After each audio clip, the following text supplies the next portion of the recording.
Naam, ahlan wa sahlan mtazamaji, natumai ubuheri wa afya popote pale unapotegea runinga ya NTV. Mtazamaji, kumbuka kwamba kipindi ni NTV sasa, ikiwa ni tarehe 28 mwezi wa Julai mwaka 2020. Mtazamaji, hii leo tunaangazia masuala haswa tukizingatia masharti kuhusu baa na mikahawa. Kumbuka kwamba Rais Uhuru Kenyatta hapo jana akihutubia taifa alizungumzia baadhi ya masharti ambayo ameweka kudhibiti maambukizi ya COVID-19 humu nchini. Kumbuka kwamba visa vya COVID-19 humu nchini vinaongezeka tu mtazamaji, na kumbuka kwamba ni mambo ambayo tunafaa kuzingatia. Mtazamaji, leo tunakuletea kipindi nikiwa katika mkahawa wa Nascos hapa katika jiji la Nairobi. Mtazamaji, moja kwa moja, kumbuka nina wageni ambao pia nitazungumza nao kuhusu swala hili, nikiangazia tu baadhi ya mambo ambayo Rais Uhuru Kenyatta alizungumzia hapo jana. Mmoja yao ni kwamba vileo kutouzwa katika hoteli au mikahawa yoyote kwa siku 30.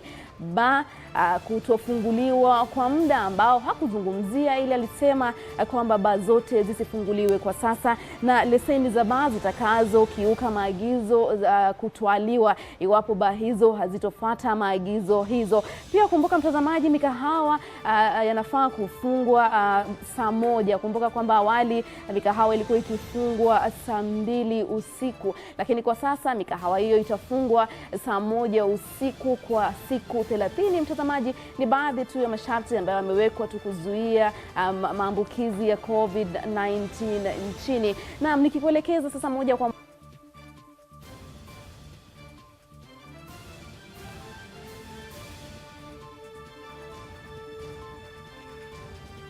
ndo sasa iwe starehe zaidi nikuletee na nikumegesha jara ulimwengu wa spoti unakaa vipi. Na ni kwamba hotuba ya Rais Uhuru Kenyatta tayari aliyoitoa hiyo jana inaleta hali ya wasiwasi zaidi upande wa spoti, manake amesema kwamba viwanja vitakuwa vinatumika kama maeneo ya karantini. Sasa itakuwaje? Manake spoti hapa nyumbani kila kitu kilisimama na kusitishwa mwezi Machi kwa sababu ya janga la homa ya corona ambalo kiukweli tunaishi nalo safari hii. Michezo tena kulikuwa kwamba angalau kuna mwanga inaweza kurejelewa, lakini tena viwanja kutumika kwamba ndio maeneo ya karantini. Sasa ni rasmi kwamba michezo itakawia kurejelewa, itacheleweshwa tena kwa mara nyingine. Kwa hiyo ni swala la subira tu. Ligi kuu ya kandanda ya Kenya ambayo ilisitishwa na homa ya corona ikatamatishwa na hiyo homa ya corona. Gor Mahia akapewa ubingwa, alafu hawa jamaa kutoka maeneo ya Kawangware City Stars wakapanda wakarejea katika ligi kuu ya kandanda ya Kenya kwa mara nyingine. Sasa ni subira tu ya msimu mwingine mpya kuona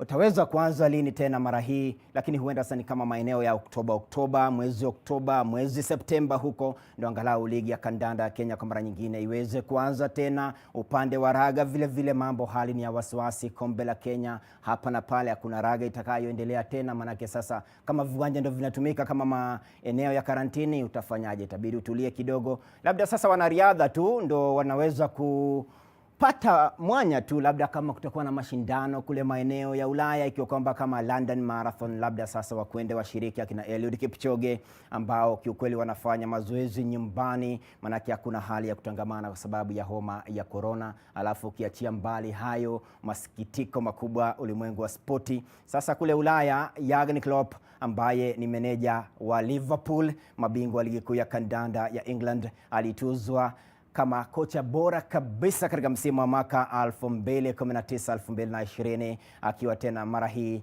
yeye ameiongoza Liverpool kuandikisha alama 99 kileleni majedwali, akanyakua taji kwa mara ya kwanza katika kipindi cha miaka 30 ikiwa ni miongo mitatu. Alafu Fulham wanapania kurejea katika ligi hiyo ya kandanda ya England. Sasa walishinda Cardiff katika mchujo nusu finali mabao 2-0. Sasa mechi ya marudiano tena itakuwa Alhamisi. Alafu upande mwingine katika nusu finali nyingine ya mchujo, Swansea iko kifua mbele dhidi ya Brentford. Kwa hiyo nasubiri tuone nani atawahi tiketi ya kupanda kujumuika na West Bromwich Albion sambamba na Leeds United ambao tayari wana tiketi ya kushiriki ligi kuu ya England msimu ujao. Alafu Kylian Mbappe, huyu ni kijana Mfaransa ambaye anafanya kweli mambo yake, anauguza jeraha na sasa atakosa ile mechi yao dhidi ya Talanta ya robo finali ya kuwania ligi ya mabingwa Ulaya. Atakaa nje kwa majuma matatu, wiki 3 Kwa hiyo ni swala tu kwamba huenda akarejea iwapo PSG itapanda kuingia katika awamu ya nusu finali, huenda akawa Kylian Mbappe yuko pale. Alafu leo hii katika shughuli nzima ya NTV sasa, swali lao hili linakaa hivi: je, una maoni gani kuhusu hatua ya kupiga marufuku vileo kwa siku 30? Ndio swali hilo, kwamba je, una maoni gani kuhusu hatua ya kupigwa marufuku kubugia, kupiga mtindi, kunywa pombe kwa siku 30 mbele ya umma? Labda uchukue upige nyumbani. Ndio swali hilo. Hashtag ni NTV sasa @Nur Abdulaziz _ hiyo ndio usisahau ikaja kwamba umeichanganya @Nur Abdulaziz. Uweke matweet yako ndani, atakuwa anayasoma Nur wakati atakuwa anatua kutoka maeneo aliko mkawani. Kwa hiyo shughuli nzima ni shajara tu, nimekumegea kiduchu tu, lakini mimi nitarejea hewani saa 1 wakati wa awamu ya kudunda dunda. Lakini kwa sasa tena na mega ndefu hadi kwake Nuru. Na shukran sana Joshua Makuri. Kama alivyokueleza Joshua Makuri ni kwamba marufuku ya vileo kwa muda ambao ni siku 30 umepigwa marufuku, mtazamaji, na kama alivyokueleza utapiga pale nyumbani, lakini hapo bado mimi sijui, mtazamaji. Ni maneno tu ya Joshua Makuri. Mtazamaji, tukiendelea tu hii leo tunazungumzia mada hii ambapo Rais Uhuru Kenyatta alizungumzia masharti kadhaa kuhusiana na mikahawa na baa humu nchini. Kufikia sasa, mtazamaji, au kuanzia jana usiku saa 6, baa zote zinaendelea kufungwa kwa muda ambao hakutaja, na mikahawa, mtazamaji, inafungwa mwendo wa saa 1 kamili kwa siku 30. Kumbuka pia vileo, utumizi wa vileo umepigwa marufuku, au kununua vileo umepigwa marufuku kwa muda wa siku 30. Mtazamaji, ni baadhi tu ya masharti ambayo yamewekwa, na nina wageni ambao watakuwa wananisaidia kujadili swala hili hapa katika mkahawa wa Nascos, ambapo nipo, mtazamaji, nina mwenzangu Daniel Opondo ambaye atakuwa ananisaidia tu kuzungumzia swala hili zima kuhusiana na mikahawa au masharti haya ambayo yanasaidia tu kuzuia maambukizi ya COVID-19. Naam, katika chumba cha habari, mtazamaji, nina Ruth Kinyanjui ambaye mwanauchumi, na katika studio nina Dominic Jude Macheso ambaye ni msimamizi mkahawa ambaye alisimamishwa kazi, na katika kupitia njia ya Zoom nina DJ Alba ambaye pia alipoteza kazi, na kule Mombasa mwenzangu Kevin Mutai pia atakuwa anaendeleza mjadala huu akizungumza na Janet Mirobi ambaye ni mmiliki wa mkahawa. Mtazamaji, moja kwa moja tunaanza tu kipindi moja kwa moja na Opondo hapa katika mkahawa wa Nascos. Tumeona kwamba Rais Uhuru Kenyatta alizungumzia swala zima kuhusiana na masharti ambayo yamewekwa tu kuzuia maambukizi ya COVID-19 humu nchini. Katika mkahawa huu, masharti haya mmezingatia tangu kisa cha kwanza cha COVID, au tangu masharti haya yawekwe, tukizingatia masharti ya awali na masharti ambayo Rais Uhuru Kenyatta alitangaza hapo jana? Kwa kweli kabisa, Nuru, sio jambo geni tena mambo ya COVID. Manake sote tunavyojua maradhi yamedhuru uchumi kabisa, na haswa hii biashara yetu ya hoteli, mikahawa, na pia wale ambao wanatuletea bidhaa kwa hii biashara yetu. So kuambatana na hotuba ya rais hapo jana, na hata hapo awali ile ya Wizara ya Afya, ni kwamba wana hoteli ama wana mikahawa tulipewa masharti mengi sana zaidi ya 30. Ambazo zilikuwa lazima tuzingatie na tutilie manani, na yawe yamethibitishwa, ndio tuweze kufungua na kuendelea na biashara.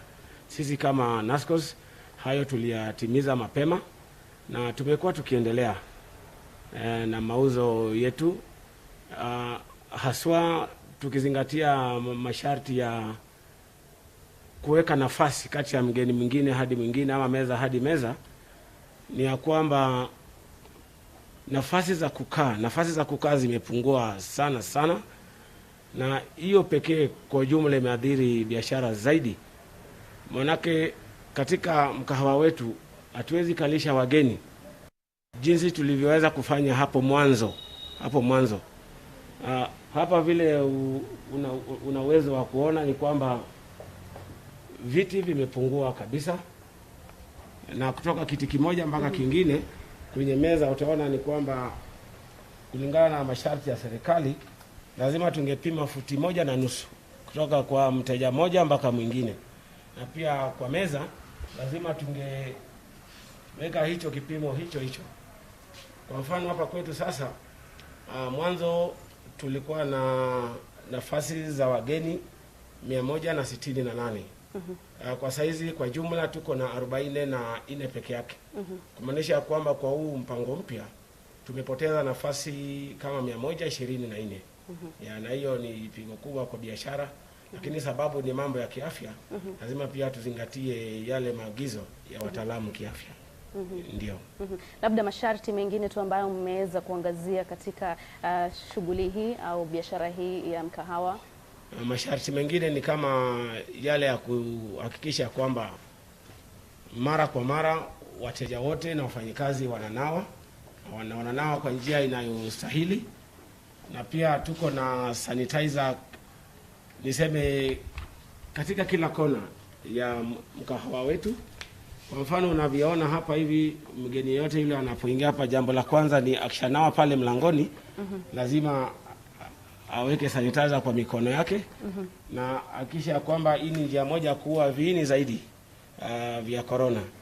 Na kwa wale ambao wataweza pia kusahau, kwa mfano tuko na nyingine mezani.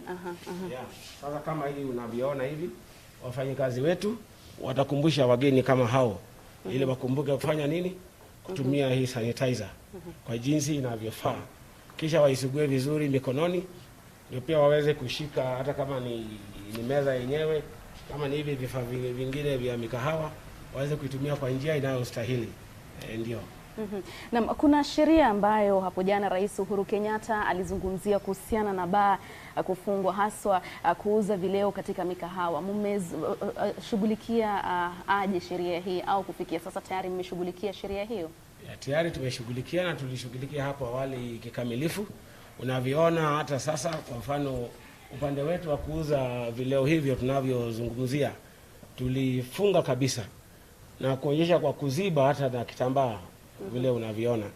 Ndio hata kusikue na ile chanzo chochote, hata wale wageni ambao wanakuja hapa kwa mankuli labda kutamania wauziwe, ndio sababu waona tumeziba hivyo tumefanya. Ndio. Labda unieleze tu maoni yako kuhusiana na hatua hii ya hivi awali kuhusiana na vileo. Unaona kwamba ni sehemu katika mikahawa ambayo hutoa pesa za zaidi, yani katika biashara kama hii? Ya, ni ukweli, na kwa hayo ni kusema mikahawa kama mikahawa tumepoteza, kama Nasco Saswat tumepoteza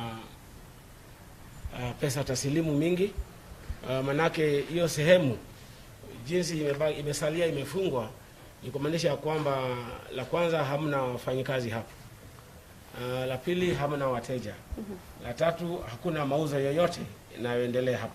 Kwa hivyo mapato yetu imedidimia kidogo kulingana na huo upande. Ndio. Na ukiangazia tangu masharti haya yaanze kufuatwa au mwanzo kufuata masharti haya, huenda labda kuna wale ambao wamepoteza kazi kufikia sasa? Yaani ukweli watu wengi sana, na nikianza na dunia mzima, Kenya yetu haswa hapa Nairobi, ni kwamba watu wengi sana wamepoteza kazi, na kazi nyingi bado mno, na ajira kwa jumla zitaendelea kupotezwa. Manake vile ulivyosikia rais akisema jana, ni kwamba vileo havitauzwa kwa muda usiojulikana. Ndio. Hiyo ni kusema kwamba wale, kumaanisha kwamba wale ambao walikuwa wanafanya kazi katika hizo sehemu watasalia bila ajira pia kwa muda usiojulikana. Na hiyo ni hatari mkubwa mno kwa wafanyikazi kote. Ndio. Na tukiangazia pia swala hili tu la baa kufungwa, tunaona kwamba sehemu hiyo lazima kwamba unalipia leseni. Ina maana kwamba leseni hiyo sasa inasitishwa kulipisha au inakuwaje? Leseni hatuwezi sitisha kulipa. Manake kwa ujumla leseni hulipwa pale mwanzoni mwa mwaka. Kwa hivyo walipa mwaka mzima. Kwa hivyo walipa mwaka mzima. Kwa hivyo hili ni changamoto ambayo hata wale wenye kupeana leseni, hata serikali yenyewe na sisi wenyewe binafsi kama wanaoshikilia dau katika hii biashara, hatukutarajia, kuna mtu yote aliyetarajia. Ndio. Kwa hivyo ni changamoto kwa sisi wote wahusika. Ndio. Na labda tangu masharti haya yawekwe kuanzia mwanzo wa matangazo kwamba kuna virusi vya corona humu nchini, masharti ambayo yaliwekwa na Wizara ya Afya, ni changamoto zipi ambazo mmepitia tangu wakati huo hadi sasa?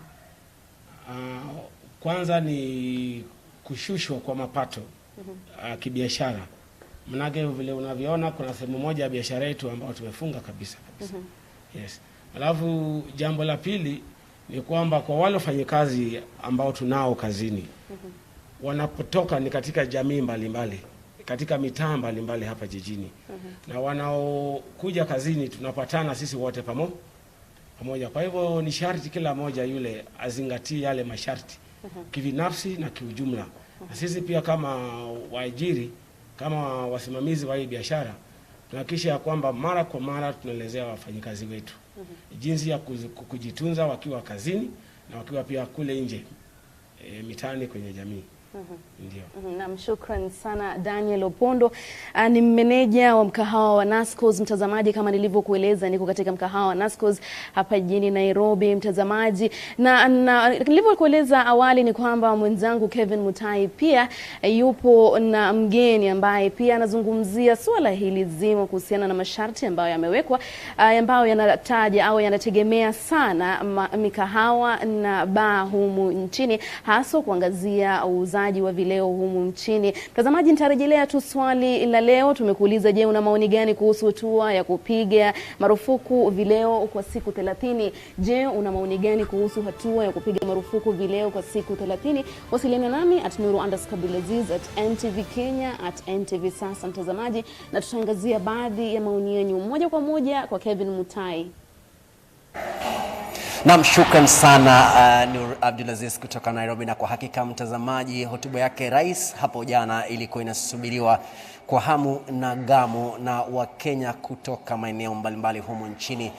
Kumbuka kwamba hatua hizo ambazo zimechukuliwa na serikali ni kwa sababu ya kudhibiti maambukizi ya COVID-19, huku Rais Uhuru Kenyatta akisema kwamba hatua hiyo imetokana na watu kukosa nidhamu na kutangamana katika maeneo ya burudani wakibugia pombe, na kwa hivyo hivi basi siku 30 zijazo hakuna mtu yeyote atakayeruhusiwa kuingia kwenye mkahawa au hoteli au bar ili kuweza kujivinjari na hata ama kukunywa pombe. Kwa wengi wanasema wanapitianga pale maskani ili kuweza kunywa, kupata moja mbili kabla ya kwenda nyumbani. Lakini kwa sasa umesikia kwamba mtazamaji, kuanzia jana usiku mwendo wa saa 6 hadi siku 30 zijazo basi hakutakuwa na jambo kama hilo. Lakini kumbuka kwamba kuna watu ambao wamewekeza katika biashara hii, wakiwekeza mamilioni hata mabilioni ya pesa ili kuweza kuendeleza ama kufanya biashara na kuweza kujiinua kimaisha. Na hapa mtazamaji, niko na Janet Mirobi ambaye ni mmiliki wa mkahawa wa Jawambe na vile vile hoteli ya Jawambe hapa katikati mwa jiji la Mombasa, kaunti 001. Kwanza kabisa, hebu tupe kauli yako kutokana na hatua ya Rais Uhuru Kenyatta kupiga marufuku uuzaji wa vileo kwenye mikahawa. Kwa majina naitwa Janet Mirobi, ambayo jina maarufu naitwa Mama Jawambe. Kwanza ni kumshukuru rais wetu kwa sababu tulikuwa tunahofia kwamba anaweza kufunga tena mipaka, lakini vile alivyofanya kutufungulia mipaka ili watu waweze kuja, because biashara zetu za hotel ina depend na makaunti zingine. We are exchanging the business. Bila kaunti zingine kuja hatuta biashara yoyote. Kwa hivyo tunamshukuru kwa kufungua, lakini kuna dosari kidogo tu ambayo pia inatu affect, kwa sababu wageni unajua wakikuja wanakuja late hours, wakiingia asubuhi kwa hoteli alafu wanaenda kufanya biashara zao. Wakifanya biashara zao wanarudi jioni. Sasa wakirudi jioni wana expect wakikula chakula wapate kinywaji, lakini sasa kulingana na rais wetu amesema hakuna kuuza kinywaji. Sasa mimi namuomba rais wetu angetufungulia tuendelee vile alikuwa amesema, watu wakila chakula waendelee kunywa, kwa sababu watu hawa wameshinda kazini, wamerudi, wanataka kula chakula ndio mtu aende akalale, inaambiwa kinywaji hatuwezi kuuza. Rais wetu ni mcha watu, tunampenda na tunashukuru kwa yote anayotufanyia, kwa sababu yote hayo amefanya juzi jana ni mambo mazuri, kwa sababu watu wengi pia walikuwa wanahofia kuwa ataweka kafyu tena, lakini hakuweka. Sasa tunamuomba tu hapo kidogo, watu wa mahoteli tumekuwa watu wa mahoteli tumekuwa affected, atulegezee kamba na sisi pia, ili tuweze kufurahia yote mbili, kufunguliwa mipaka na kufunguliwa biashara, na pia kuongeza ile time, aongeze iwe saa 3 kama kawaida, kwa sababu hiyo haizuii watu kuwa wagonjwa, lakini inatakiwa kwanza nao watu wajifresh, because you know even the stress inaweza, maana sasa nikianguka na stress nitaambiwa nina coffee. Kwa hivyo tunaomba rais wetu aturegezee sisi wafanyikazi wa biashara za hoteli, kwa sababu pia tunateseka, tuna watu wako nyuma yetu. Sisi kazi tunazofanya tunasikitika kwa sababu wafanyikazi wetu wote wako nje. Na kwa sasa wewe ni mfanyabiashara ambaye umewekeza kwenye kazi hii na ulianzia sehemu fulani. Naarifiwa kwamba wakati mmoja hata ulikuwa mwendeshaji taxi, ukaweza kujiinua kimaisha hadi ukaweza kupata fedha za kuwekeza kwenye hoteli na hata mkawa huu. Je, pengine hatua hiyo itakuwa na pigo gani kwa biashara yako? Itakuwa na pigo kubwa, kwa sababu pale ni Mungu tu atanisaidia ili isianguke, kwa sababu watu wakijua hawatapata kinywaji mahali na kuna kwingine kunauzwa, wataenda huko. Kwa hivyo sisi tunaomba rais, kama mimi hotelia, hata wenzangu pia wale wengine tunazungumzia atulegezee kamba na sisi pia tuweze kufurahia, kwa sababu unajua at this time sisi hatutegemei sana tourism from outside. Tunategemea local tourism, ndio wanatusaidia na ndio wanatuinua. Hawa wazungu wengine wakikuja ni kutubusi tu, lakini local tourism at the moment ndio wanatusaidia. Yes. Lakini kama mfanyabiashara, kuna mikakati ambayo mwenyewe ulikuwa umeshachukua ili kuweza kutangamana na yale masharti ya serikali kupitia Wizara ya Afya ilikuwa imeweka ili kuweza kudhibiti maambukizi ya ugonjwa huu wa corona? Kulingana na hayo yote, kwa sababu kulitolewa masharti tufanye, yote nimetimiza. Nafikiri hata kama gani? Yote ya kuweka sanitizers, kuweka ndoo, kuweka maji ya kuoga, hizi ya kuosha mikono, zote nimeweka. Mpaka designs za vile wanatakiwa nimeweka. Lakini sasa itakuwa basi haitanisaidia, kwa sababu watu hawatakuja. Because also tunategemea pia mpaka watu wa nje wakuje, sio lazima wale wanatoka mbali, hata hawa local hawa kwa within the town pia wanataka kututembelea, watupatie biashara, ili na sisi tuweze kuinuka, tuweze kurudisha wafanyikazi kazini. Lakini hata hivyo kutokana na hotuba yake Rais Uhuru Kenyatta, hivi sasa mnapigwa darubini, kwa sababu hiyo jana aliweza kumelekeza Inspector mkuu wa polisi kupitia maafisa wake kote nchini, hata machifu, kuweza kuangalia mikahawa yote, na yeyote ambaye atakapatikana akiweza kukiuka amri hiyo ya kiongozi wa taifa, basi hata leseni huenda akanyang'anywa na biashara yake kuweza kufungwa kabisa. Je, pengine uona kama hatua kama hiyo itakuwa vipi kuchukuliwa dhidi ya mfanyabiashara? Hatua kama hiyo rais ametangaza kidogo itatu affect, because kwa sababu kama mimi sasa, kwa mfano myself, mimi ama hotelia ambayo ni watu wanalala. Sasa wakija wakikula chakula wakikutwa hapa saa 1 na mtu ameshinda kule, si watashikwa ama nishikwe? Si unaona itatu affect? Itakuwa na affect kubwa, na effect kubwa sana, kwa sababu hiyo ni masharti yameweka, mengine yanatu affect sana. Yeah. Na pengine pia ile hatua ya, kwa sababu hapo awali katika yale masharti hapo mwanzo mlikuwa mnaruhusiwa kuendelea na biashara ya kuuza vyakula ama kufunga mikahawa hadi saa 2, lakini sasa hivi kupitia hotuba yake Rais Kenyatta, hivi sasa mnatakiwa mfunge saa 1 jioni. Je, pengine pia huenda ikasababisha ama kuzua hitilafu kwa biashara? Ndio hiyo ninasema kwamba hapo tutakuwa affected much, because watu wale wanatoka nje, those people are coming from outers, wale tunategemea kutoka Nairobi, kutoka Lamu, kutoka wapi, wanakuja kwenye biashara. Wakiingia asubuhi wanaenda kufanya biashara zao. Wakifanya biashara wanarudi around 6, wanataka kula chakula. Saa 1 tunaambiwa tufunge. Watakula nini? Tutaenda wapi? Tutafanya nini? Because during daytime there is no business. Even now, during daytime sisi watu wa mahoteli haya makubwa hatuna biashara. Biashara yetu inaanzia kuanzia 5. Kuanzia 5 hapo mpaka saa 4 ndio tunapata biashara hata hiyo ya kuuza chakula, lakini during daytime we have no business. Lakini hapa serikali inawalaumu wa Kenya kwa kuweza kuenda kinyume na jinsi maafisa wa afya ama wale washauri wa Rais Uhuru Kenyatta ama wa serikali, hususan kutokana na maambukizi ya COVID-19, kwamba Wakenya wenyewe wamekuwa katika mstari wa mbele kuweza kukiuka baadhi ya masharti, ndio maana basi hatua zaidi huenda zikachukuliwa. Hata je, pengine unaona kama pia Wakenya ambao pia ni wateja wako wamechangia kuweza serikali kuweza kuchukua hatua kama hizi? Hiyo sasa hatuwezi asituunganishe, kwa sababu watu wote hawafanani. Kuna wale wanajali na kuna wale hawajali, na ikiwa yeye hajali maisha yake, lakini mimi najali nitimize hizo sheria ili niweze kuendeleza kazi yangu, ili wateja wangu wakija wapate masharti iko sawa sawa, ili niweze kupata biashara. Lakini kwa wale ambao huwezi, human being is the same, sio wote wanasikia hata neno la Mungu, wengine hata hawajui Mungu ni kusema nini. So tunaomba rais wetu atulegezee kamba. Sisi tunamuomba kama tunamnyenyekea kama watoto wake, atulegezee kamba, aturudishie biashara ifike kama saa 3, not saa 1. Saa 1 haijatusaidia, aturudishie ile saa 3.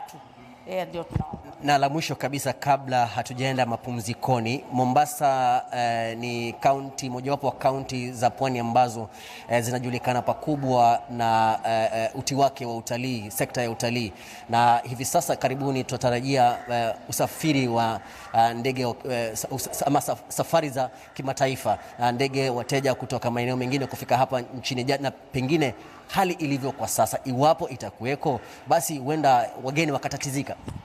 Na hivi sasa kama mambo itakuwa ni haya, they will not come. Si bado wanasikiza kwenye mitandao, wanaona kwenye TV, wanaona vile kuiko, hawatakuja kwa sababu yeye anakuja holiday kuja kujienjoy. Anakuja holiday aweze kunywa hizo pombe, aweze kutembea kila mahali, lakini ikiwa atafungiwa, ataona afadhali nikae kwetu ama niende nchi zingine. Pale atakuwa ametukatishia kazi, kwa sababu tulikuwa tunafurahia kuwa wakirudi wanakuja kutuboost. Lakini ikiwa watafungiwa hizo vitu zote, aje akute Jawambe hakuna pombe, saa 1 natakiwa nifunge, basi ataona afadhali akae kwao. Yes. Sawa. Na mtazamaji, naarifiwa tunaenda mapumzikoni kidogo, lakini usiondoke, salia papa hapa NTV kwa mahojiano zaidi kuhusu hatua ambazo serikali imeweza kuchukua, iwemo kuweza kupiga marufuku uuzaji wa vileo kwenye mikahawa na hata mahoteli. Hii ni kutokana na kusambaa kwa virusi vya corona. Kumbuka kwamba unaweza kuchangia mjadala huu kupitia mitandao ya kijamii, Twitter, Facebook, tuko hapo, na vile vile mtazamaji mwenzangu Nur Abdulaziz na pia makori wako kule Nairobi ili waweze kuendelea na mjadala huu. Lakini kwa sasa ni hayo tu kutoka kaunti 001. Shukran sana Mama Jawambe kuungana nasi, hadi tena siku nyingine.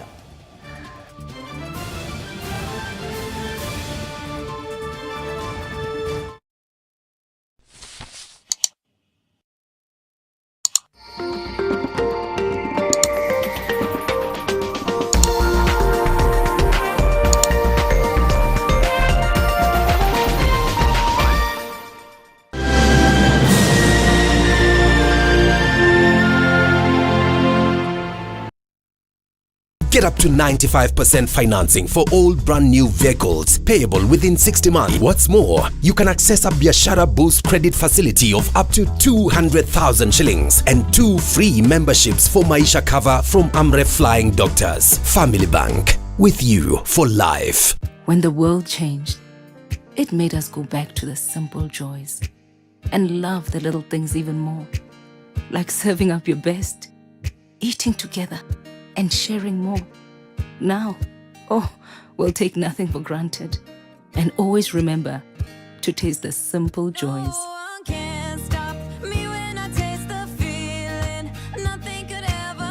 Coca-Cola. Taste the simple joys. The company is going through some financial hurdles at the moment. Financial hurdles? And you're here paying wannabes 100 G's? 100 G's! Ndinda! Sikuzi ni wazungu tu. Mtajaje naenda maju. Ongeza tomato sauce hapa kwa uso. Kiasi ndio ikae nimegongwa gongo vizuri. Leo mmeamua aje? Kusaidiana tu kama vile marafiki usaidiana. Ni kama tu vile ukipata kwa opportunity hivi kakwenda maju. Kwanza tusaidie pia sisi tuende maju ama ni aje? Boss lady and I have been kidnapped. tortured and bleeding.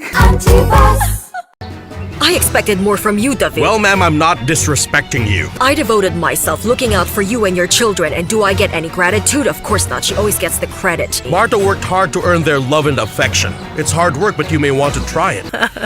That woman is very dangerous. And she's doing something to entrap my son-in-law, so I don't care how you do it. But I want every moment of that scheming woman's life to become a nightmare.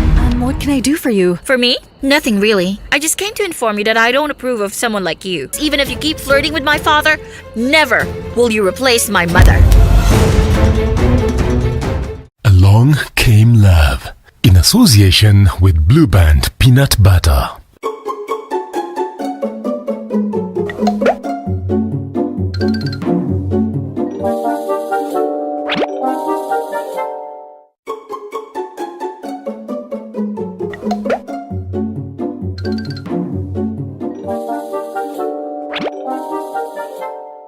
When the world changed, it made us go back to the simple joys and love the little things even more, like serving up your best, eating together, and sharing more. Now, we'll take nothing for granted and always remember to taste the simple joys.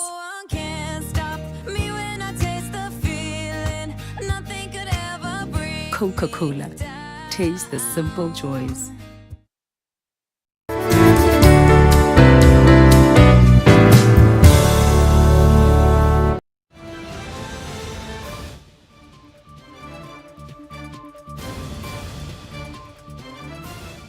Na karibu tena mtazamaji, iwapo unatazama runinga ya NTV mtazamaji, kipindi ni NTV sasa, na hii leo mtazamaji tunaangazia tu masharti ambayo yaliwekwa hapo jana kuhusiana na baa, kuhusiana na mikahawa na kuhusiana na uuzaji wa vileo humu nchini. Mtazamaji, Rais Uhuru Kenyatta alipiga marufuku uuzaji wa vileo humu nchini, na pia baa ambazo zitafungwa kwa muda ambao hakusema. Kumbuka pia mikahawa inafaa kufungwa saa 1 kamili, awali ilikuwa ni saa 2 jioni mtazamaji. Na nilivyokueleza mtazamaji, nina wageni ambao wananisaidia kuchanganua swala hili. David Opondo, meneja mkahawa Nascos ambapo nilikuwa awali, na hapa sasa niko studioni mtazamaji. Na katika chumba cha habari nina Ruth Kinyanjui, mwanauchumi. Katika studio nina Dominic Jude Machiso ambaye ni msimamizi mkahawa na ambaye alisimamishwa kazi. Na kule Mombasa mwenzangu Kevin Mutai anazungumza na Janet Mirobi ambaye ni mmiliki wa mkahawa. Moja kwa moja kwako Ruth. Tukiangazia swala hili zima, tunaona kwamba vileo au ukipenda biashara ya kuuza vileo ndio biashara ambayo inatoa mapato zaidi katika sekta ya uchumi wa taifa hii. Labda hatua hii huenda ikaathiri uchumi wa taifa?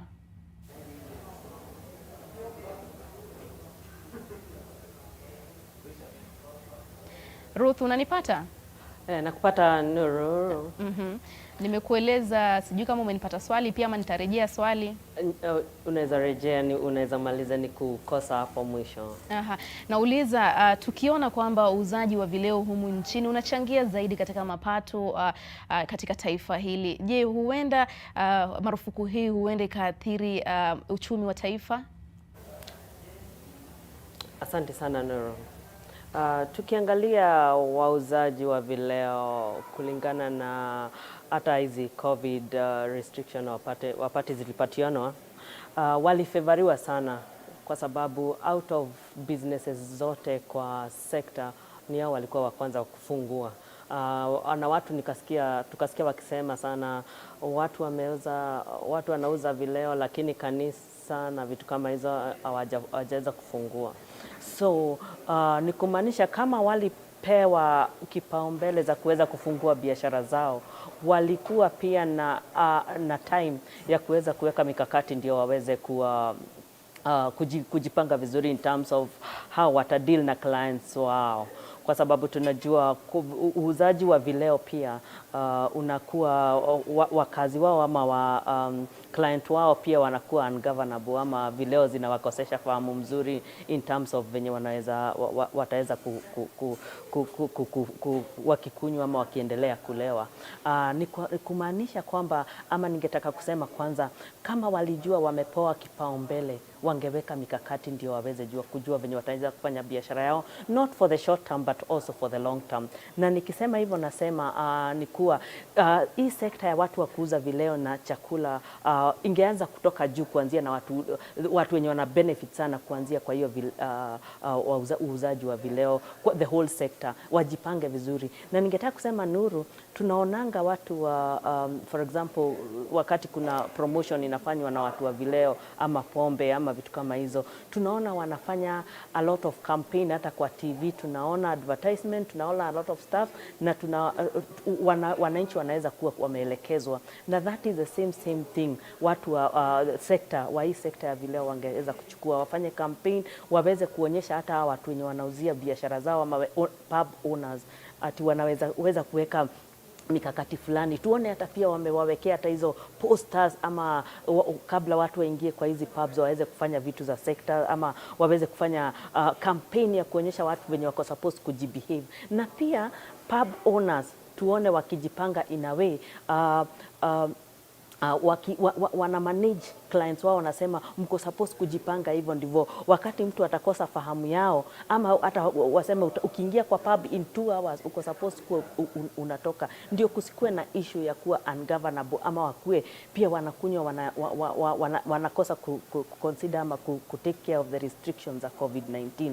So the presidential address yesterday when it was coming, ikikuja kufunga awamu ama ile kazi au watu wa sekta wamefanya, I think ni vibaya sana, kwa sababu ni kumaanisha wamekataa kuchukulia ile privilege wamepewa kwa maanani, na wakaachilia watu wao waweze kufanya hivyo. Tungependa kuona hata pia wanabiashara wakishikana, wenye pub owners wanashikana, wanajua kama tumepewa hiyo kipaumbele, si ati ni yangu peke yangu, kwa sababu mmoja akimisbehave hata mwingine sekta ikifungwa watu wote wanafungiwa. So watu hawako supposed because tunaona the reason why kumefungwa. Yes.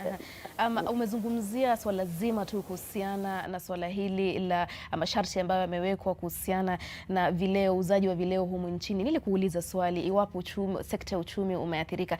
Nitarejea kwako unijibu tu swala hilo, lakini hapa katika studio nina Dominic Jude Machiso.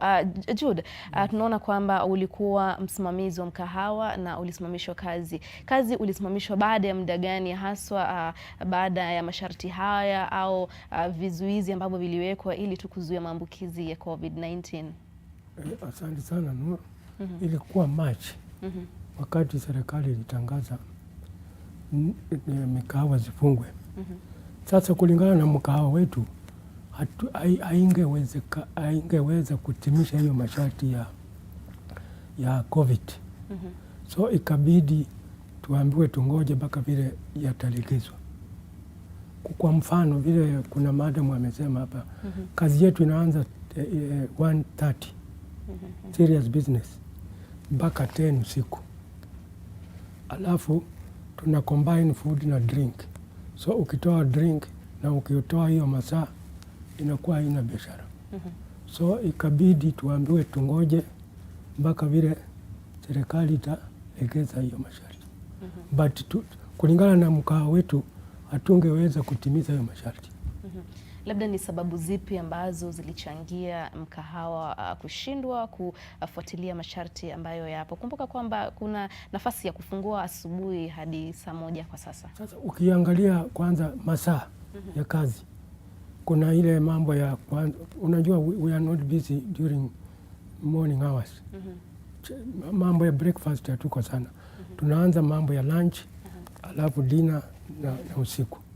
So ukianza saa 7 na ufunge saa 1, au utakuwa umemeet target, hakuna biashara utakuwa umefanya.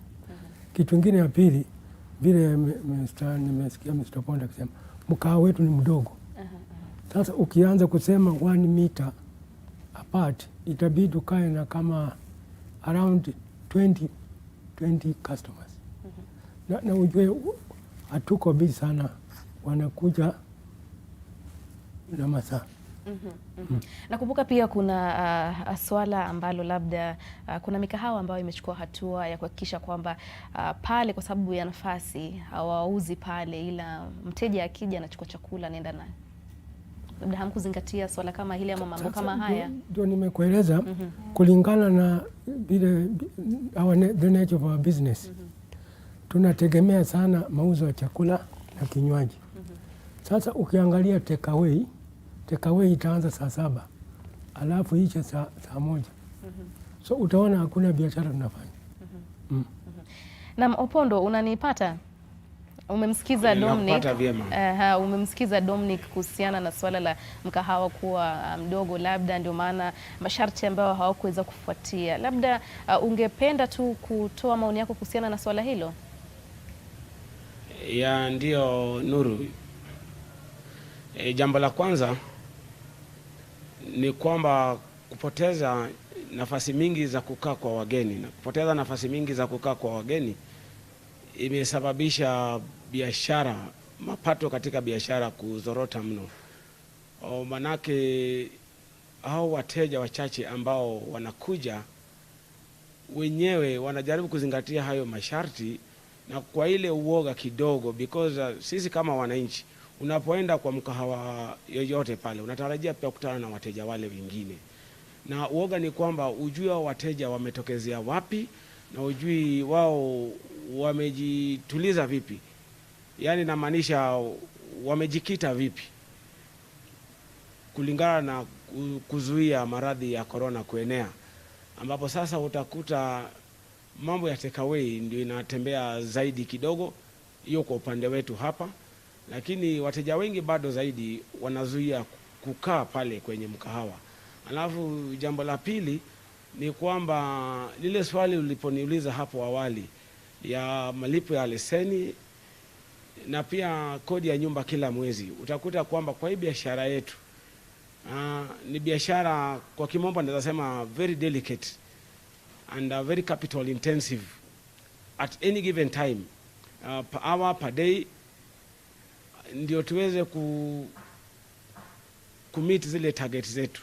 Sasa vile mwenzangu Dominic amesema ni kwamba ukichukua gharama ya hiyo kodi ya kila mwezi, ya gharama ya nyumba na ile leseni, sisi kama wafanyabiashara hii tunaichukua na tunaigawanyisha kwa mraba futi 1 ya sakafu yetu, ile area yote ambapo mkahawa umekalia, na utakuta ya kwamba kwa huo upungufu wa nafasi za kukaa hauwezi kutimiza kabisa mauzo ama mapato kulingana na matarajio kwa kila siku, kila wiki na kila mwezi. Na hiyo ndio imesababisha hata ukiangalia saizi katika jiji letu la Nairobi, mikahawa mingi sana zimesambaratika na zimefungwa, zingine zaendelea na bado zitaendelea kufungwa. Kwako Nuru. Shukran sana Ruth. Tunarejelea tu swali la hapo awali.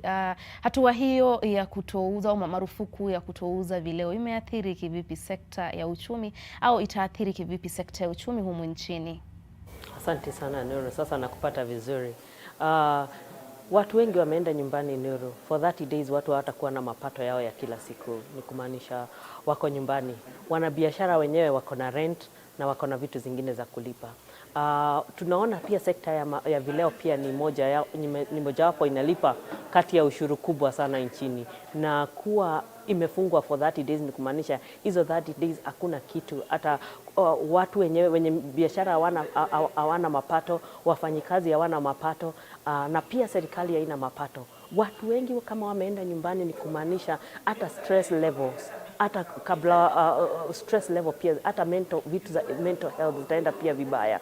Uchumi itaathirika sana, kwa sababu ni kumaanisha kama mtu alikuwa akijitegemea kila siku Nuru ako nyumbani 30 days, na hizo 30 days hakuna hayuko sure kama atarudi kazi, ni kumaanisha pia hata in terms of na hana matarajio ya mapato pali pengine, ni kumaanisha pia uchumi itakuwa imeathirika, kwa sababu sanye watu wengi wako at the disposal na wafanyi kazi katika nchi, ni kumaanisha hakuna economic growth ama hakuna economic activity inafanyika at that level or at that time. Ni kumaanisha pia serikali inakosa pia.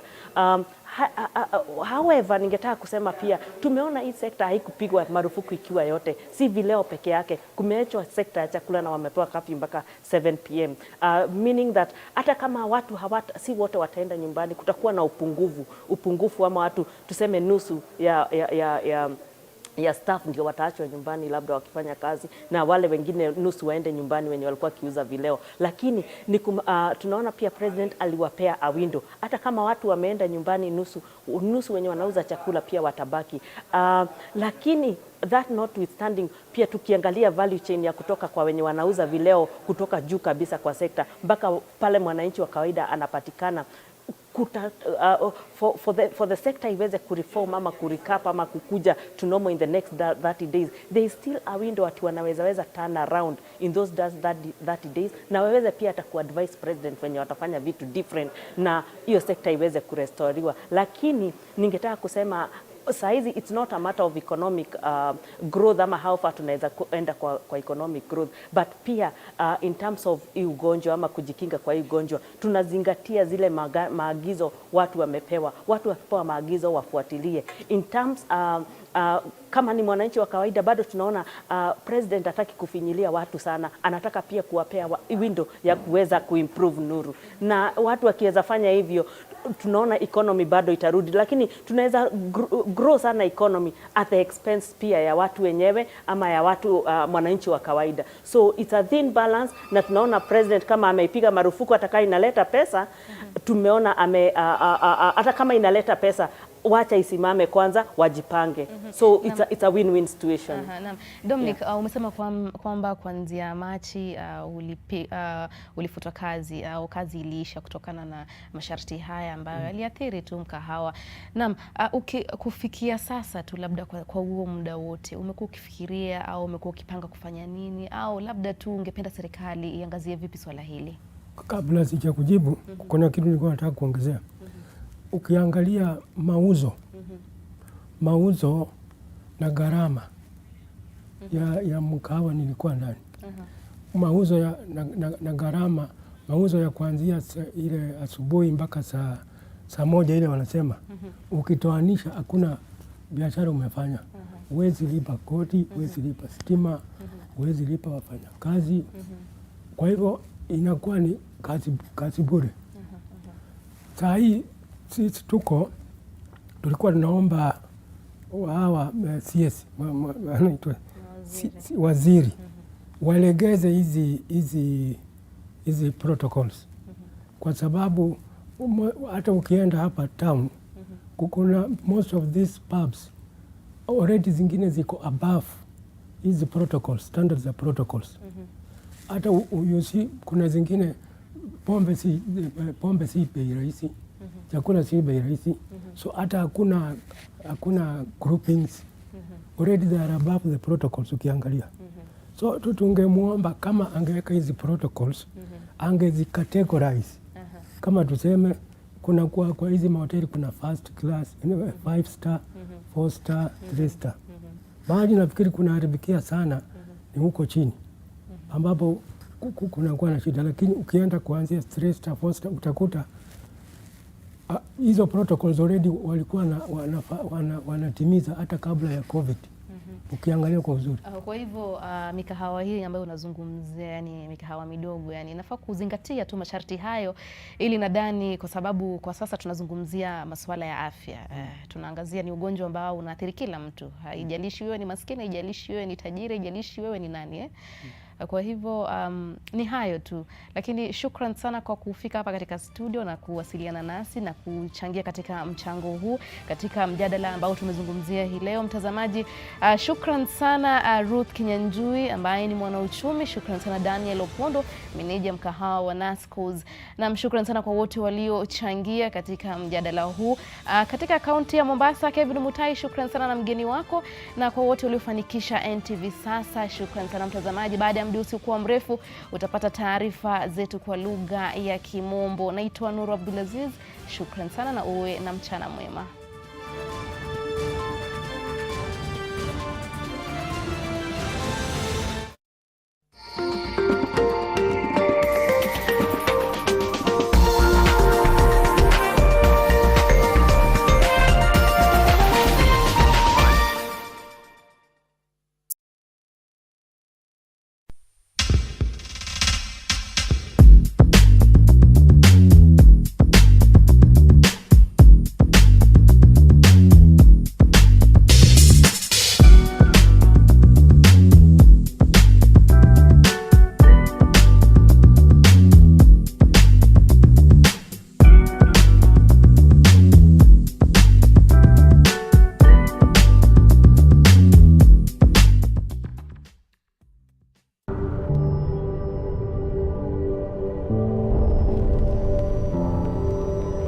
Beat sensitivity pain fast with Sensodyne Rapid Action for clinically proven relief in 60 seconds. Hey there, friends! I know you've probably been hearing a lot about this new coronavirus, or COVID-19 as it's properly called. There is so much information out there, and there are so many rumors going around that sometimes it's hard to know what to believe.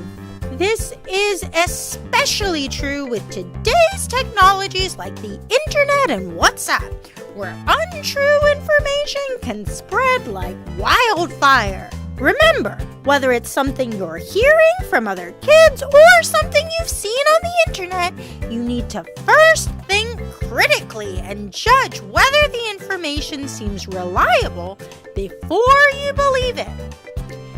And make sure to really check if it's reliable before you share it with others.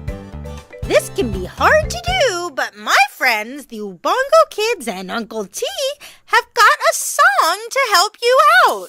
Information's not always true, so kids, you gotta know what to do. You gotta think before you believe something you read or hear or see. Yes, information is not always true, so kids, you gotta know what to do. You gotta think before you believe something you read or hear or see. I'm telling you, it's not easy to know what you should believe, but start by asking yourself these questions, cause it can help. Who did the information come from? Who? Think about it. Do we trust them?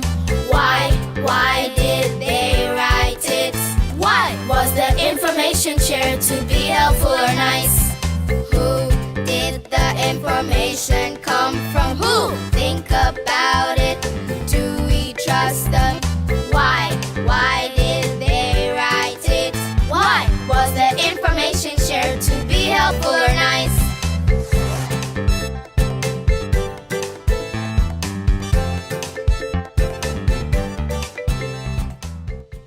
If you've got questions about the COVID-19 coronavirus, ask an adult to help you look it up from a trusted source. The World Health Organization, or WHO, is a great place to start. They've even got a Mythbusters page where they talk about common rumors and whether or not they're true. For information specific to your country, look for announcements and information shared by your Ministry of Health. In the meantime, remember to wash your hands regularly with soap and water for at least 20 seconds and try not to touch your eyes, nose, or mouth. See you next time, kids! Toodaloo! Who did the information come from? Who? Think about it. Do we trust them? Why did they write it? Why was the information shared to be helpful or nice?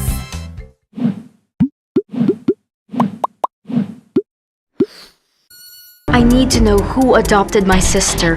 Her name is Katrina Ramirez. Robert Ramirez had a child named Katrina and another one named Juliana. Are you following me? No, sir. Mona hasn't been answering my calls. I have a bad feeling about this. My men already got her. Okay, I'll take care of her. Just tell me what you know.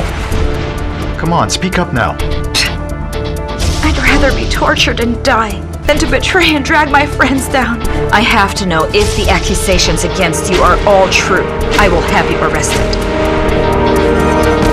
Did you know there's a laundry bar soap that can help save you time, water, and money? You save by not having to use multiple products. And you only rinse once. For a laundry soap that can help save you time, water, and money, try Whitewash Extra. Brand power, helping you buy better. Get free access to digital learning today. For primary and secondary students, one can now access learning and revision materials that has been approved by KICD. Dial *291# and subscribe to Safaricom Digital Learning and Shupavu 291 today. Tufungue njia, elimu iendelee. When the world changed, it made us go back to the simple joys and love the little things even more. Like serving up your best, eating together, and sharing more. Now, we'll take nothing for granted. And always remember to taste the simple joys.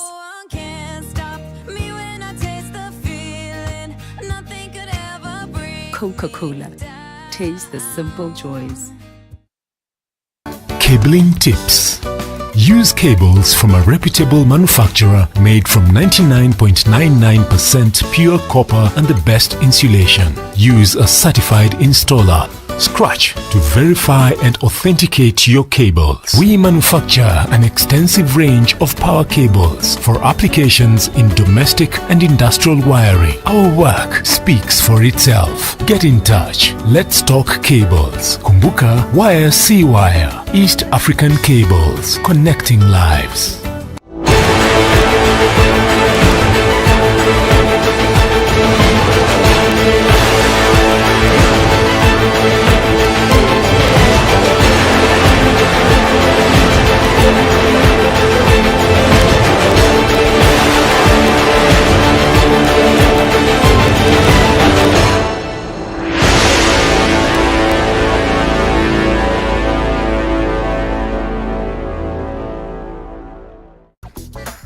Pata 50% extra credo bila expiry ya kupiga na ku-SMS across networks. Piga star 444 star scratch card pin hash, na kama ni M-Pesa star 444 star 2 hash. Safaricom for you.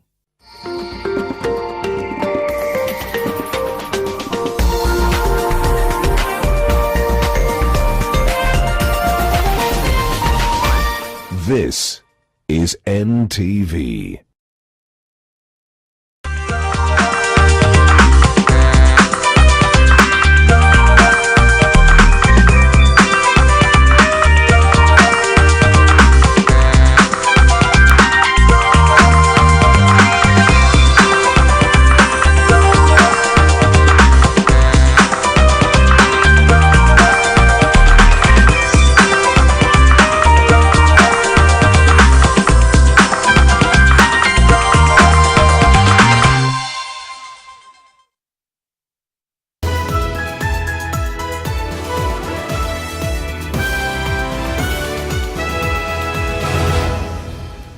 Good afternoon. Thank you for joining us on NTV AT ONE. My name is Gladys Gashanja. Now, we need to cross over to something that's ongoing as we speak, where Chief Justice David Maraga, Interior CS Fred Matiang'i, Inspector General of Police Hilary Mutyambaye, and the Director of Public Prosecutions, that is Nuruddin Haji, and the LSK President Nelson Havi are attending the launch of the ODPP's guidelines on decisions to charge and an automated case management system. This is all ongoing at the Prosecutors Training Institute. Let's listen in. With this system and the integration of the e-filing system of the ODPP, I trust that we are going to have those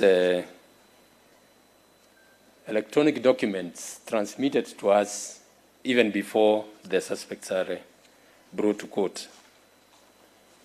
The launch of the electronic case management system is a watershed moment in the criminal justice system. It promises to eliminate long outstanding problems that characterize the justice system, including missing files, delay, and general lack of accountability and transparency. While the digitization of the case management process does not solve all the challenges that face the prosecution and the criminal justice subsector as a whole, it is an important beginning. First, the technology addresses administrative inefficiencies and a lack of transparency in the case management process. Ease access and the retrieval of information will facilitate effective decision-making in the process of prosecution and thus enhance the quality and the value of critical decisions required in the course of their work.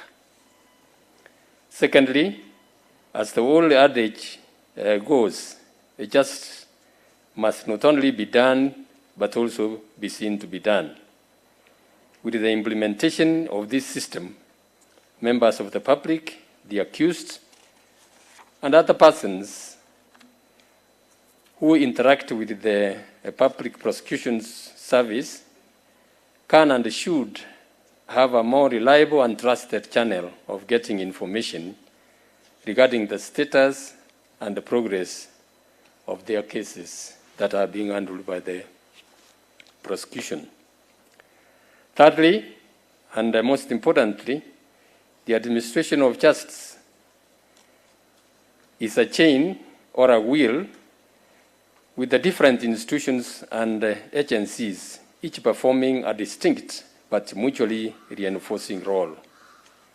The digital platform the digital platforms lend themselves more easily to the collaboration and cooperation in service delivery than manual systems.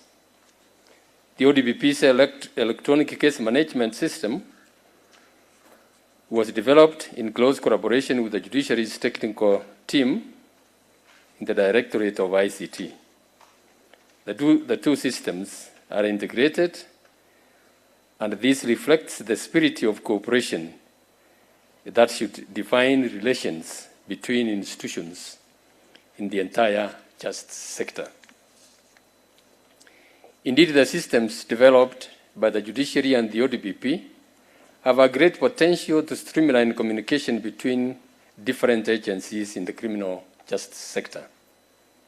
I appreciate that we are diverse institutions and the justice sector with the distinct respective mandates. However, the Constitution calls upon us to embrace cooperation and collaboration in the execution of our mandates, especially where there is mutual benefit in the pursuit of such a cooperation.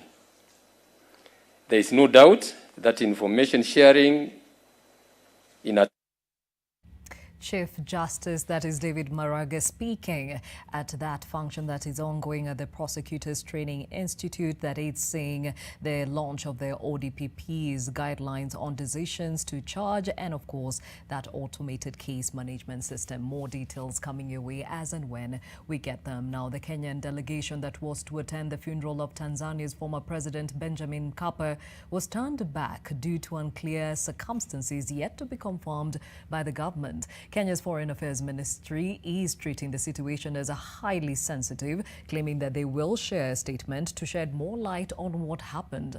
According to a statement shared by the Tanzanian Foreign Affairs Minister John Kabudi, the plane carrying the Samuel Pogisio-led delegation had to turn back at Monduli in Tanzania after encountering some technical difficulties.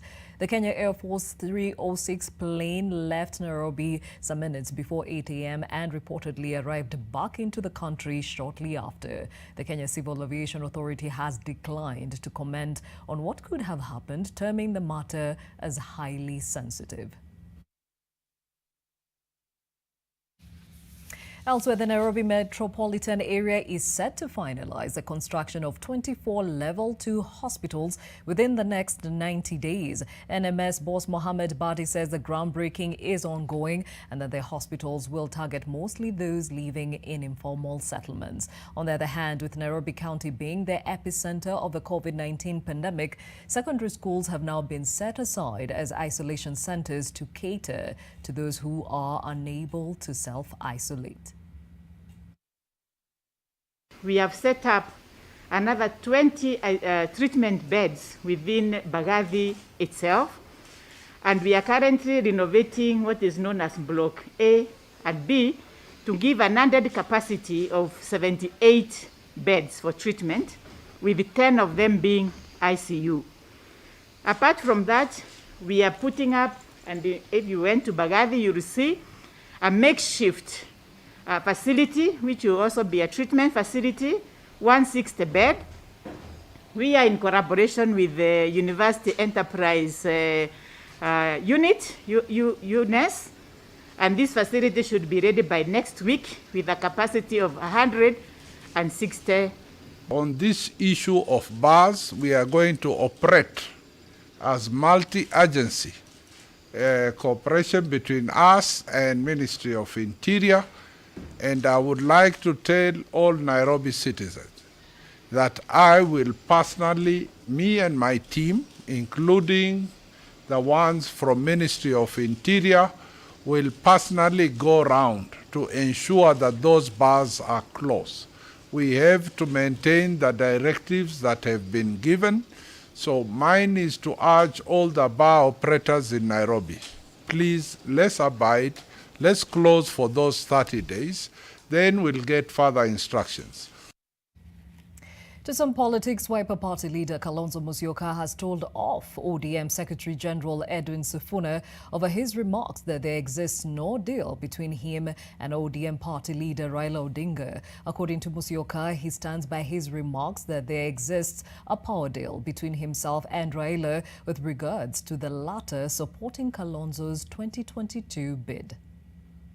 A war of words between two NASA affiliate parties has once again come to the fore over the running of the 2022 elections, with Wiper leader Kalonzo Musyoka making it clear to all and sundry that there exists a deal between himself and ODM party leader Raila Odinga for his unequivocal support in the next general election.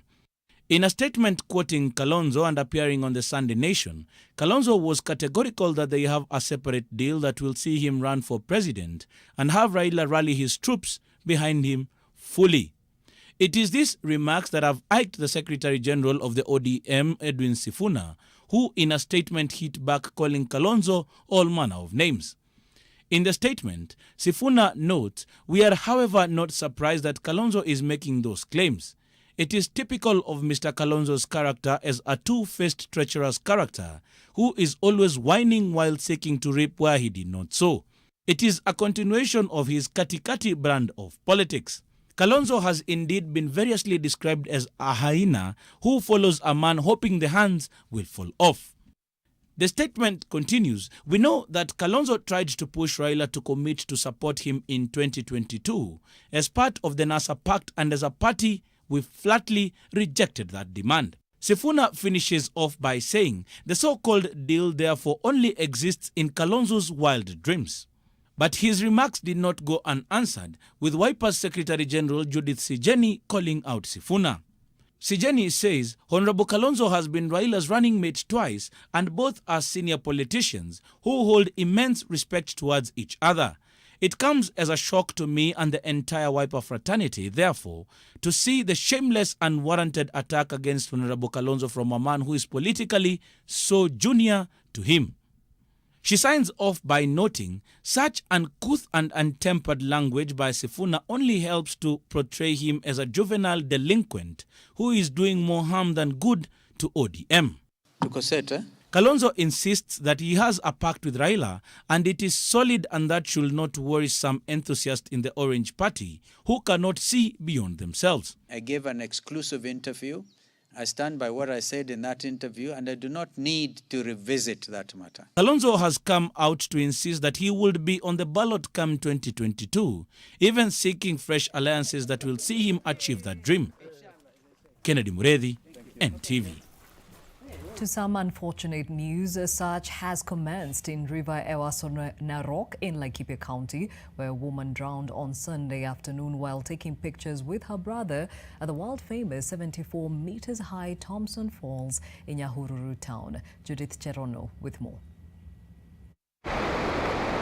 The 39-year-old woman, identified as Jemima Oresha, was standing on the stone near the river Narok, which is located at the bottom of the Thompson Falls, when she slipped and fell into the river. Tujafanikiwa kumpata. Tumejaribu kutafuta tukiwa na Deputy OCS wa Nyahururu Police Station na wenzangu, bado tujafanikiwa kumpata, lakini tunaomba yoyote yule ambaye ataona mwili wake aweze kutusaidia tumpate. The victim's brother says he was taking a photo of his sister when the photo session turned tragic. Alikuja kututembelea siku ya Ijumaa, kututembelea kwa urafiki. So kwa harakati hizo akawa aende kutembea aone T-Falls na kupiga picha angalau aende kuonyeshana nyumbani alikuwa sehemu fulani. Speaking to NTV on phone, Nyahururu Sub-County Police Commander Geoffrey Mayek said that the search mission was suspended on Sunday evening due to high levels of water in the river caused by the heavy rains being experienced in the area. The relatives are now calling on the county government of Laikipia to send more divers to help in searching for the body. Judith Cherono, NTV. Back to some politics. ANC Party National Delegates Conference NGC has endorsed the party leader Honorable Musalia Mudavadi as the party's 2022 presidential flag bearer, and no other candidate will vie for that position. Musalia's endorsement gives him the mandate to solicit for votes and support from across the country, and the NGC has also given him a go-ahead to form coalitions, alliances and cooperations with other parties willing to work with ANC both ahead of or after the 2022 general election. The NGC has given the party leader and the NEC, which is a smaller group or a smaller team, the mandate to transact any business that would otherwise be transacted by the NGC and to present it at the next NGC meeting in future for noting. Elsewhere, the family of a retired and ailing police constable in Kisii County has petitioned the National Police Service Commission to release their father's pension that has been halted for the last 13 years. Samson Ouru Mobisa had to cut short his police service on account of a mysterious mental problem that rendered him unable to serve. The family claims that the Police Service Commission owes them a cumulative amount of 3 million shillings. A frail man emerges from his home that has been his confinement not just for his safety, but also the peace of mind of his troubled family. His pictures of former brighter days reveal a man of strength and great pride to his family. That was until he fell sick. Akaanza kuwa mgonjwa kwa kuokota makaratasi hivi. Ikawa kutoka 1999 alipokuwa mgonjwa, akagonjeka mpaka 2012. Akiwa station wakaona huyu hali yake ni mbaya, wacha tumpe hali ya retirement aende nyumbani. Hawezi anza kazi sahi, hawezi weza kazi. As they say, when it rains, it pours. His strange mental breakdown led to an accident that would make his family's situation worse. Ugonjwa umesidia, mzee alipomsidia anakimbia bure, akaanguka chini. Alipoanguka chini, shingo ikaenda ndani, akafunjika spinal cord hapa. Since his early retirement, the family received a good enough stipend from the Police Service Commission for a while before the disbursements suddenly stopped. Tulipofika Moi Eldoret, wakasema hiyo spinal cord imefunjikia hapa, inatakikana chuma waweke ndani. Hiyo chuma moja ni 150. Sasa chuma wanataka chuma 3. Hizo ni 450. Hatuna uwezo. Hata kama pensheni yake ikiingia, pesa nyingi zinaenda kwa madawa na chakula, hata hatuna kitu sahi. They claim the government owes them an estimated 3 million shillings. According to the family, they received only 450,000 shillings from the police service to help with the medical fees. Charity Mwangi, NTV. Time for a short break on NTV at ONE. We'll be back with much more. Stay with us.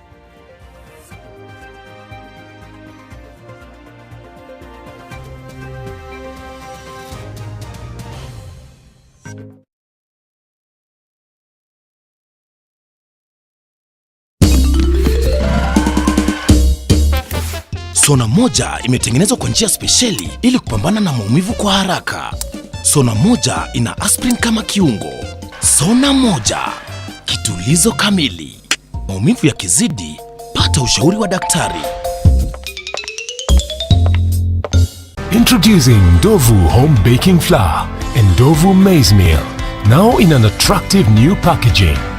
Ndovu flours are fortified with vitamins and minerals to provide wholesome goodness for the whole family. Milled from a blend of the finest wheat, Ndovu all-purpose flour makes the most delicious chapatis, mandazis and all other pastries. Ndovu is readily available at your nearest shop. Ndovu Tosha. Cabling tips. Use cables from a reputable manufacturer made from 99.99% pure copper and the best insulation. Use a certified installer. Scratch to verify and authenticate your cables. We manufacture an extensive range of power cables for applications in domestic and industrial wiring. Our work speaks for itself. Get in touch. Let's talk cables. Kumbuka, wire si wire. East African Cables, connecting lives. Changamsha Biashara, Family Bank and Isuzu East Africa have come together to support SMEs lift the business curve. Get up to 95% financing for all brand new vehicles, payable within 60 months and enjoy a 3-month repayment holiday. What's more, you can access a Biashara Boost credit facility of up to 200,000 shillings and 2 free memberships for Maisha cover from Amref Flying Doctors. Family Bank, with you for life. Family Bank is regulated by the Central Bank of Kenya. For nearly 5 decades now, Daystar has been stirring passions, supporting and shaping career aspirations as it develops transformational servant leaders for Africa and beyond. I have been a teacher for over 5 years. I am passionate about teaching and impacting the lives of children. Daystar University is offering part-time education programs. This is flexible for me as I scale my profession as an educationist. Book your intake now and be the next. Call us or visit www.daystar.ac.ke for more information.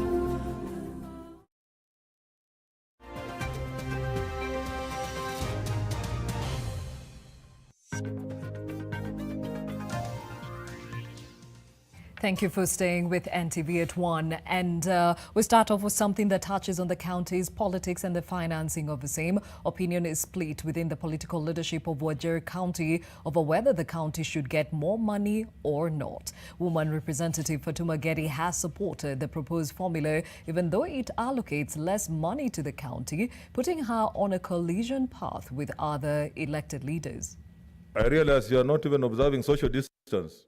With a showdown expected on the floor of the Senate this afternoon over the third-generation revenue sharing formula, individual counties are already taking positions on what the way forward should be. Political leaders from Wajir are not speaking the same language when it comes to how much the county should get. Senators Abdullahi Ali and Senator Faria Ali are pushing for an increase in the allocation of the county, while the county women representative Fatuma Gedi wants the money advanced to the county slashed due to mismanagement. According to the third-generation formula, Wajir is among counties in the northeastern region expected to lose colossal amounts of money if the Finance Committee formula is adopted on the floor of the House this afternoon. Wajir is set to lose 2 billion shillings. The money, we will fight for it up to the last minute. The allocation should be sent to Wajir, but corruption should be dealt with forthwith. According to Gedi, there has not been proper accounting for the monies that have been advanced to the county since the advent of devolution, and thus caution must be thrown where money is involved. Why will you again fight for resources that you know eventually will again go to the pockets of individuals? It is really sad. I wish I was a senator today. I could bring an amendment and say, as much as we are now having discussion on the revenue on that revenue formula, the counties like Wajir should not even get money, really. Senators from the northeastern region have lamented the losses occasioned by the formula, with claims that it favors counties from Mount Kenya and Rift Valley. Nobody should lose. All counties are equal. This is Kenya.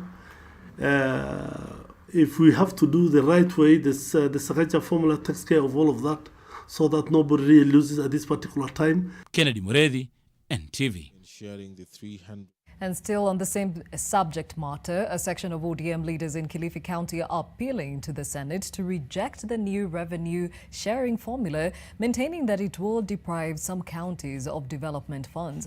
Kilifi North MP Owen Baye says that the Commission on Revenue Allocations erred when he proposed the new funds sharing formula to the 47 devolved units. So when you say you only want to target population because, you know, actually there are only shrubs and soil and land, bare land, there are no people. Let me tell you, there's a cost to democracy and there's a cost for bringing a country together. That you can't say today, I can't take 10 kilometers of electricity to that area because it is far. Those people deserve electricity. They're Kenyans. So you can't say you can't take water to Ganze. Why? Because there's no population in between. You know, there's land mass. Land mass must be a factor in the formula. The bigger the county, the more money it requires to put infrastructure.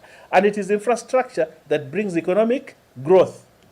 So if you tell us today, you know, we will only consider population, we will remove land mass, you know. So how will we build infrastructure to ensure productivity and development of the land? We cannot. Therefore, this new formula they are bringing it is totally inconsistent with the realities of the country. Now, clearly, the impasse on the revenue formula has continued to attract different views as governors now wade into the matter. Let's listen in on the views of governors from the North Rift. So that those counties that for now seem to be losing in terms of revenue allocation don't become disadvantaged in any manner. We expect National Assembly and the Senate to actually use the National Equalization Fund to compensate those counties. This formula, the third generation formula, only increases the amount that comes to Elgeyo Marakwet by 390 million, which again, it's a gain for us, and that will go in a long way in ensuring that we improve the services of the people of Elgeyo Marakwet. Away from county matters, you may have heard the saying, disability is not inability. Well, there is a sister saying, my ability is greater than my disability. This is a going mantra for Mohammed Abdullahi alias Mediz, who is a man living with disability and an artist as well.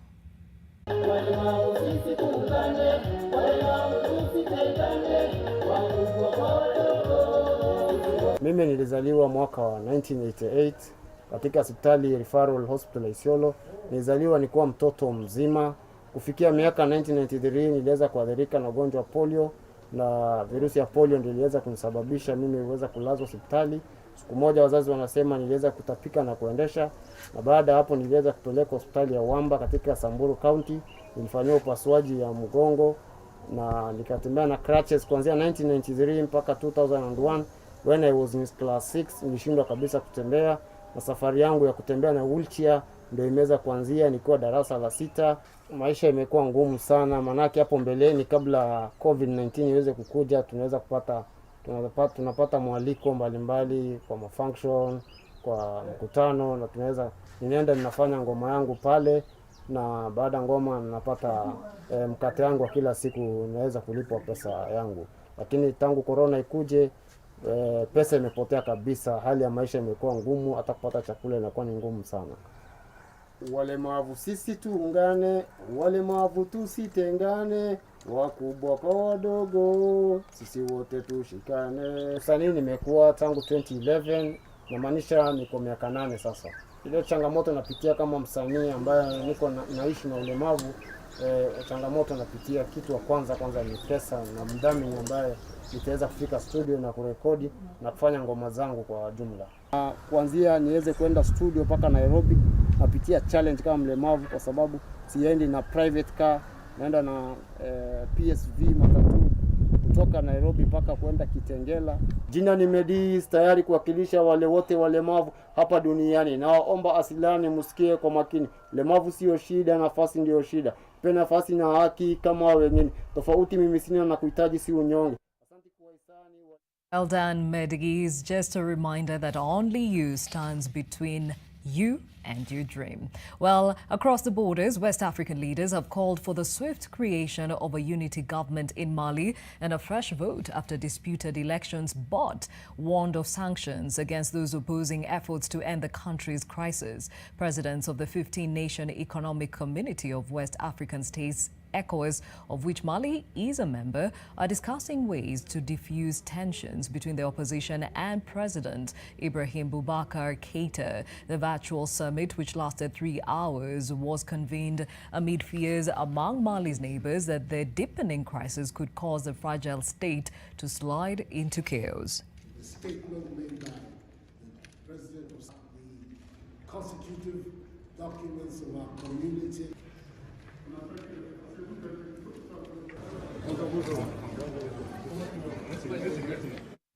U.S. President Donald Trump says a vaccine against the coronavirus should be available by the end of the year. He was speaking during a press conference given as a part of his tour of the Bioprocess Innovation Center at Fujifilm Diosynth Biotechnologies, a pharmaceutical manufacturing facility in Morrisville, North Carolina. North Carolina and the city of Charlotte could be home to the key that could solve the COVID-19 pandemic. President Donald Trump visited North Carolina's Fujifilm Diosynth Biotechnologies Innovation Center in Morrisville, a suburb of Raleigh. The White House says the company is manufacturing key components of a COVID-19 vaccine candidate being developed by Novavax, an American vaccine development company based in Maryland. Novavax was awarded $1.6 billion from the federal government to participate in Operation Warp Speed, a U.S. government program that seeks to begin delivering at least 100 million doses of a safe, effective vaccine for COVID-19 next year. The Moderna vaccine has officially entered phase 3 already, and that's phase 3 clinical trials, the final stage before approval. The United States is by far the worst-hit country in the world, with more than 4.2 million confirmed cases and nearly 150,000 deaths. Though the number of new cases has leveled off for the past few days, the U.S. has so far failed to push its curve down, as other nations have done through lockdowns and physical distancing. The U.S. has spent more than $6.3 billion since July to fund vaccine development efforts under Operation Warp Speed. Leading contenders include established pharmaceuticals like Johnson & Johnson, as well as upstarts like Novavax and Moderna. The government is buying up stocks of their vaccines even before they are proven to work or be effective in order to remove financial risk from the firms involved and speed up their delivery. Operation Warp Speed aims to deliver 300 million doses of a vaccine by January 2021, and Trump has made no secret of the fact that his goal is to immunize America first.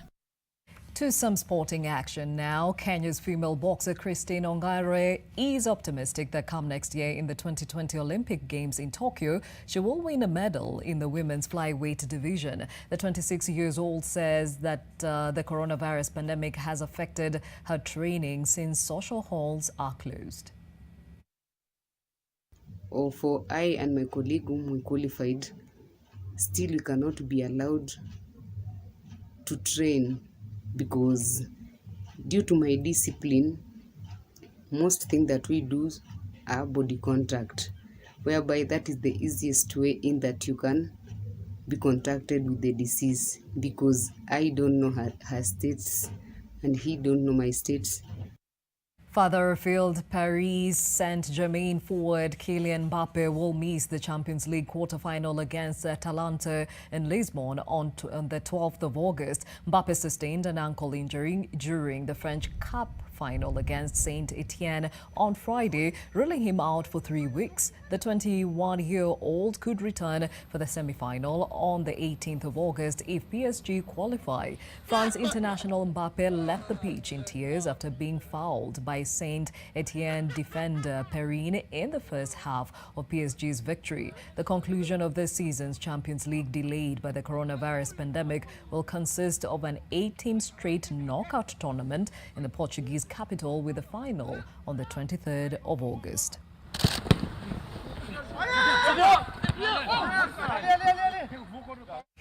Premier League champions Liverpool coach Jurgen Klopp has been named the League Managers Association Manager of the Year. Klopp's team won the Premier League title for the first time in 30 years. Klopp's side amassed 99 points as they won the title, by 18 points ahead of second-place Manchester City. Emma Hayes recently won the FA Women's Super League Manager of the Year award after leading Chelsea to the title. Leeds United boss Marcelo Bielsa won the Championship award after guiding his side to the title and promotion to the Premier League. The end of the season they feared may never end. The longest wait, a generation on and more, for the 19th time in their history, for the first time in the Premier League, in the never-to-be-forgotten year of 2020, the champions of England again. And Fulham beat Cardiff City 2-0 at Cardiff City Stadium to take control of the Championship playoff first leg semi-final. Josh Onoma put Fulham ahead in the 49th minute before Kebano added a second in injury time with a beautiful free kick. Scott Parker's side deserved this win, and a place at Wembley is now within touching distance ahead of the Thursday's second leg at Craven Cottage. Fulham finally may face rivals Swansea City in the final. Swansea lead Brentford 1-0 in their other semi-final in the battle, aiming for an instant return to the Premier League.